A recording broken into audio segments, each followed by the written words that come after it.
Hello दोस्तों, स्वागत है आपका सिंबल एजुकेशन में। दोस्तों, आज जिस टॉपिक को हम कवर करेंगे वो है भारत की जो आंतरिक सुरक्षा से रिलेटेड जितने भी हमारे प्रमुख संगठन हैं उनके बारे में हम बेसिक डिटेल्स को जान लेंगे। स्टैटिक जीके के अंदर आप इसको रख सकते हैं। और जो इनके प्रमुख चीफ्स हैं, जो प्रमुख ऑर्गेनाइजेशन है, इसके जो डायरेक्टर जनरल वगैरह हैं, ये आपको याद रखना है क्योंकि सीधे ही एग्जाम में पूछे जा रहे हैं। तो सबसे पहला ऑर्गेनाइजेशन जिसके बारे में हम बात करने वाले हैं वो है इंटेलिजेंस ब्यूरो। इंटेलिजेंस ब्यूरो किसके अंदर काम करते हैं? मिनिस्ट्री ऑफ होम अफेयर्स के अंदर। ज़्यादातर संगठन जितने भी आंतरिक सुरक्षा से रिलेटेड हमारे हैं वो किसके अंतर्गत काम करते हैं? Ministry of home affairs. और इनके हेडक्वार्टर्स भी आपको न्यू दिल्ली में मिलेंगे। तो इंटेलिजेंस ब्यूरो का काम क्या होता है? डोमेस्टिक इंटेलिजेंस गैदर करना, इंटरनल सिक्योरिटी से रिलेटेड कोई अगर थ्रेट है उसको आइडेंटिफाई करना, और काउंटर इंटेलिजेंस एजेंसी के रूप में भी काम करती है इंटेलिजेंस ब्यूरो। काउंटर इंटेलिजेंस का मतलब क्या होता है? काउंटर इंटेलिजेंस का मतलब होता है कि किसी दूसरे देश की इंटेलिजेंस एजेंसी इंडिया के अंदर क्या कर रही है उसके बारे में भी जानकारी रखना इंटेलिजेंस ब्यूरो का काम है। करंट आईबी के चीफ कौन है? अरविंद कुमार। आपको याद क्या क्या रखना है कि जो फॉर्मेशन है वो कब हुआ था, और जो इसके चीफ है वो आपको हमेशा ही याद रखना है। तो 1887 में इंटेलिजेंस ब्यूरो की स्थापना हुई थी 1887 में। और इसके करंट चीफ कौन है? अरविंद कुमार। ये जो वीडियो मैं बना रहा हूँ ये वीडियो है मई 2021 के अंदर। तो अगर आप काफ़ी समय बाद ये वीडियो देखें तो ज़रूर आप ये जो चीफ वगैरह हैं इनको आप फिर से एक बार रिव्यू कर लीजिएगा। सेंट्रल ब्यूरो ऑफ इन्वेस्टिगेशन, जिसको हम सीबीआई के रूप में जानते हैं, आए दिन इनके बारे में कुछ ना कुछ सुनते ही रहते हैं। ये जो काम करती है ये ministry of personnel public grievance and pension के अंतर्गत काम करती है। इसमें आप स्टार मार्क करके याद रखिए कि जो सीबीआई है ये मिनिस्ट्री ऑफ होम अफेयर्स के डायरेक्ट अंतर्गत नहीं है, बल्कि ये ministry of personnel public grievances and pension के अंतर्गत काम करती है। फाउंडर डायरेक्टर कौन थे सीबीआई के? ये आपके लिए बहुत इंपॉर्टेंट है। तो डीपी कोहली जी। डीपी कोहली के बारे में आपको याद रखना है कि ये सीबीआई के फाउंडिंग डायरेक्टर थे, और ये हमारी प्रीमियर इन्वेस्टिगेशन एजेंसी है। प्रीमियर इन्वेस्टिगेशन एजेंसी मतलब अगर कोई भी ऐसा केस जो हमारी पुलिस से कहना चाहिए पुलिस के क्षमताओं के बाहर आता है वो सीबीआई के अंतर्गत जाता है। तो सीबीआई के जो डायरेक्टर थे फरवरी 2021 तक वो थे ऋषि कुमार शुक्ला जी।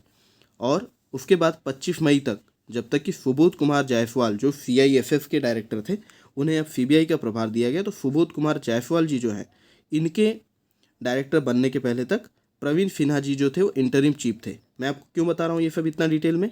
क्योंकि आपके एग्ज़ाम में बिल्कुल पूछा जा सकता है कि फरवरी 2021 तक या जनवरी 2021 तक कौन थे। उस हिसाब से आपको तीनों याद रखना है कि देखिए ऋषि कुमार शुक्ला जी फरवरी तक थे, फिर प्रवीण सिन्हा इंतरिम चीफ थे, और सुबोध कुमार जायसवाल परमानेंट चीफ अभी बन गए हैं। अगला, हाँ, सीबीआई की स्थापना कब हुई थी भाई? 1963 में 1 अप्रैल को डीपी कोहली जी ने इसकी स्थापना की थी। फाउंडिंग डायरेक्टर थे बेसिकली। अब अगला है सीमा सुरक्षा बल, बीएसएफ के अंतर्गत, मतलब बीएसएफ के बारे में बात कर रहे हैं, बॉर्डर सिक्योरिटी फोर्स। स्थापना हुई थी 1 दिसंबर 1965 को, और ये हमारी पाकिस्तान और बांग्लादेश से जो सटी हुई बॉर्डर है उसकी सुरक्षा का जिम्मेदारी किसकी है? बीएसएफ की। सीमा सुरक्षा बल की स्थापना हुई थी 1 दिसंबर 1965 को। पाकिस्तान और बांग्लादेश से हमारी रक्षा करते हैं, बॉर्डर के गार्ड करते हैं। और जो करंट डायरेक्टर जनरल है बीएसएफ के वो हैं राकेश अस्थाना जी। ये आपको याद रखना है। क्या क्या याद रखना है? 1 दिसंबर 1965 को स्थापना हुई थी। इसमें ये पॉइंट भी बहुत इंपॉर्टेंट है कि पाकिस्तान और बांग्लादेश से की बॉर्डर पर हमारी रक्षा करते हैं। और डायरेक्टर जनरल कौन है? Rakesh Asthana ji. National crime records bureau, NCRB. NCRB की स्थापना कब हुई? 11 मार्च 1986 को। क्यों हुई? देखिए, जैसे नाम से आपको पता चला, नेशनल क्राइम रिकॉर्ड ब्यूरो। देखिए, किसी भी राज्य में कोई क्राइम हो, किसी भी राज्य में कोई क्राइम हो, उससे रिलेटेड जो भी जानकारियां हैं उसे नेशनल क्राइम रिकॉर्ड ब्यूरो के अंतर्गत रखा जाता है, ताकि पूरे देश में अगर उस क्राइम से रिलेटेड कोई जानकारी की ज़रूरत पड़ती है तो उसे डायरेक्ट यहाँ से लिया जा सके। एक तरह से ये रिपोजिटरी है। रिपोजिटरी किसकी है? Information on crime and criminals की। रिपोजिटरी मतलब जहाँ जानकारियाँ रखी जाती है, ऐसा कह सकते हैं। The current director of NCRB कौन है? रामफल पवार जी। रामफल पवार जी कौन है? Director of NCRB, ministry of home affairs के अंतर्गत काम करता है। हेडक्वार्टर न्यू दिल्ली में आपको मिल जाएंगे। अगला संगठन है central reserve police force, CRPF। CRPF crown representative police के नाम से स्थापित हुई थी और इसकी 28 दिसंबर 1949 को CRPF का नाम जो है इसको मिला है। CRPF क्या है? स्टेट और यूनियन टेरिटरीज में पुलिस ऑपरेशन से जो भी, देखिए पुलिस का काम स्टेट में क्या होता है, लॉ एंड ऑर्डर को मेंटेन करना, और काउंटर इंसर्जेंसी मतलब क्या होता है? इंसर्जेंसी जो वर्ड है इसका मीनिंग होता है आर्म्ड रिबेलियन, कि अगर कुछ लोग हथियार लेकर के अगर कोई आंदोलन करने पर उतारू हो जाए तो उसे हम इंसर्जेंसी कहते हैं। तो इससे लड़ना, देखिए कभी कभी होता है कि पुलिस की क्षमताओं के बाहर कुछ स्थिति चली जाती है और लॉ एंड ऑर्डर मेंटेन नहीं हो पाता है, तो सेंटर से जो मदद राज्यों को मिलती है वो CRPF की मिलती है, कि CRPF के जवान जो होते हैं वो वहाँ पर बुला लिए जाते हैं। कुलदीप सिंह जी डायरेक्टर जनरल है CRPF के, मिनिस्ट्री ऑफ होम अफेयर्स के अंतर्गत ये काम करती है। कब स्थापना हुई? आपको इसकी स्थापना यही बताना है कि 28 दिसंबर 1949। लेकिन आपको ये भी क्वेश्चन पूछा जा सकता है कि क्राउन रिप्रेजेंटेटिव पुलिस निम्न में से किसका पुराना नाम था? आपको 4 ऑप्शन दिए जाएंगे, इसीलिए आपको ये याद रखना बहुत जरूरी है। डायरेक्टर जनरल कौन है? SS देसवाल जी। सॉरी, अब CRPF की बात कर रहे हैं हम, तो CRPF के जो डायरेक्टर जनरल है वो है कुलदीप सिंह जी। अगला है ITBP, Indo Tibetan border police. Indo Tibetan border police की स्थापना कब हुई थी? 24 अक्टूबर 1962 में। ITBP जो हमारी रक्षा करते हैं वो कोरोमंडल पास इन लद्दाख से लेकर के जलेपला अरुणाचल प्रदेश, यहाँ तक जो बीच के जो इतनी भी हमारी बॉर्डर है 3488 किलोमीटर्स की इंडो चाइना बॉर्डर, उसकी रक्षा कौन करता है? Indo Tibetan border police. 24 अक्टूबर 1962 को इसकी स्थापना हुई थी। तो SS देसवाल जी जो है डायरेक्टर जनरल है ITBP के। Central industrial security force, CISF, देखिए सुबोध कुमार जायसवाल जी जो इसके डायरेक्टर जनरल थे ना, ये अब CBI हेड बन गए हैं। कहाँ चले गए ये? CBI में। तो 25 मई 2021 तक सुबोध कुमार जायसवाल जी जो थे वो CISF के डायरेक्टर थे। अभी इस CISF के नए डायरेक्टर जनरल अपॉइंट कोई नहीं हुए हैं, तो आपको अभी के लिए तो यही याद रखना है। एग्जाम में जाने से पहले एक बार आप देख लीजिए, लेकिन ये पॉइंट आप याद रखिए कि जो 25 मई है ना, तब तक तो सुबोध कुमार जायसवाल जी थे। एग्जाम में डेट आती है आपको कि इस डेट के पहले तक कौन थे। क्लियर है आपको? तो 10 मार्च 1969 को स्थापना हुई थी CISF की। और CISF का काम क्या है?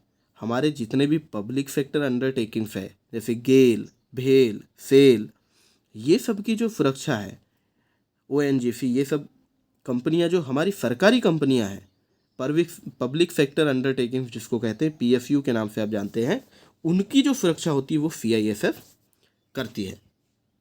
एक तरह से ये सेंटर की पुलिस आप कह सकते हैं CISF को।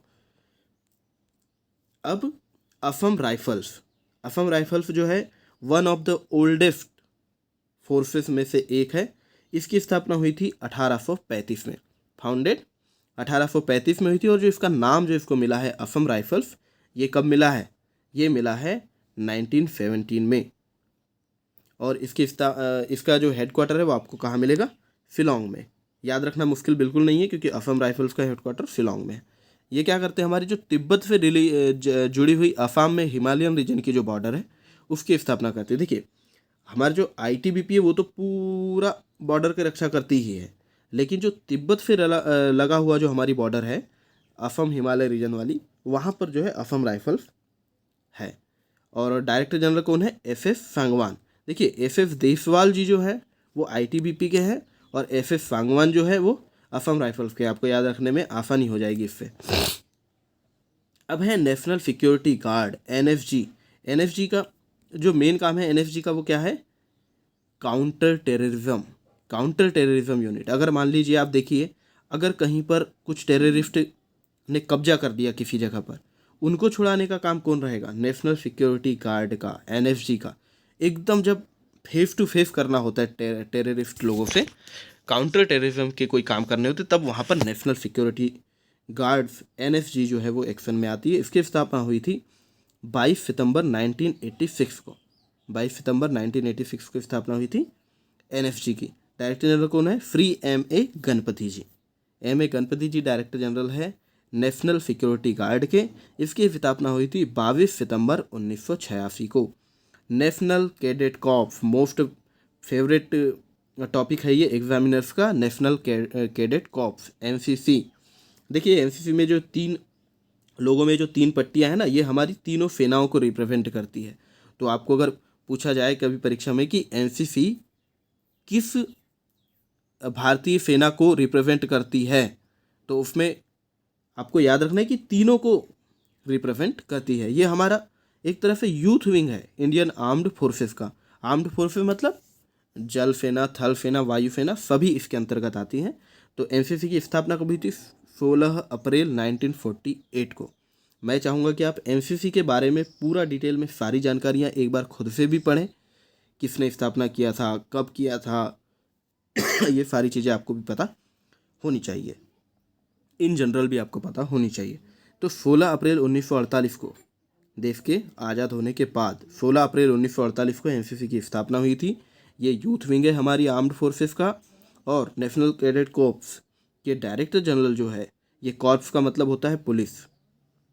डायरेक्टर जनरल कौन है? Lieutenant general Tarun Kumar Aich. Lieutenant general Tarun Kumar Aich national cadet corps के डायरेक्टर जनरल है। Indian coast guard, coast guard से आप समझ रहे हैं हमारे जो कोस्ट हैं, हमारी जो तट रेखा है, समुद्र से लगी हुई जो हमारी बॉर्डर है, उसकी सुरक्षा करना, वहाँ पर लॉ एंड ऑर्डर मेंटेन करना किसका काम है? इंडियन कोस्ट गार्ड का। और सर्च एंड रेस्क्यू एजेंसी भी है ये। किसकी? समुद्र में अगर हमारा कुछ लोग गुम हो जाते हैं या कोई जहाज कोई दिक्कत में आता है, तो उनमें जो सर्च और रेस्क्यू ऑपरेशन होता है वो इंडियन कोस्ट गार्ड संभालता है। मैरीटाइम लॉ इन्फोर्समेंट का काम भी किसका है? इंडियन कोस्ट गार्ड का। 1 फरवरी 1977 को स्थापना हुई थी। कृष्णा स्वामी नटराजन जी इंडियन कोस्ट गार्ड के अध्यक्ष हैं, डायरेक्टर जनरल है। कब स्टेब्लिश हुई? 1 फरवरी 1977 को इंडियन कोस्ट गार्ड के बारे में बात कर रहे हैं, और कृष्णा स्वामी नटराजन जी इसके डायरेक्टर जनरल है। इंडियन होम गार्ड्स की स्थापना कब हुई? 1962 में। इंडियन होम गार्ड की स्थापना हुई 1962 में। इंडियन होम गार्ड एक वॉलेंटरी टास्क फोर्स जैसा कहना चाहिए आपको। ऑक्सिलरी मतलब सहायक है ये इंडियन पुलिस को। हर राज्य में उनकी पुलिस से कुछ लोग जो वॉलेंटरी पुलिस की मदद करना चाहते हैं वो इंडियन होम गार्ड को ज्वाइन करते हैं। 3 साल से 5 साल के बीच का कार्यकाल होता है एक होम गार्ड का, वो चाहे तो रिन्यू कर सकते हैं इसको। आप यहाँ पर एक इन्फॉर्मेशन मिस कर रहे हैं, आपको आइडेंटिफाई करना है वो कौन सी इन्फॉर्मेशन है जो मैंने आपको यहाँ नहीं बताई, और आपको उसे कमेंट बॉक्स में बताना है। तो ये था वीडियो, मुझे लगता है बहुत इंपॉर्टेंट वीडियो था ये। आपको बस एक बार वीडियो को देख लेना है और अपने आप को इन जानकारियों से अपडेट करते रहना है। वीडियो अच्छा लगा तो लाइक ज़रूर करें, अपने सुझाव जो है मुझे कमेंट बॉक्स में दें, वीडियो को शेयर कीजिए और चैनल को जरूर सब्सक्राइब कर लीजिए। मैं बहुत ज़्यादा वीडियो अपलोड नहीं कर पाता हूँ, लेकिन ज़रूरी वीडियो ही मैं अपलोड करता हूँ, तो आप सब्सक्राइब कर लीजिए। मिलेंगे आपसे अगले वीडियो में। बहुत बहुत धन्यवाद।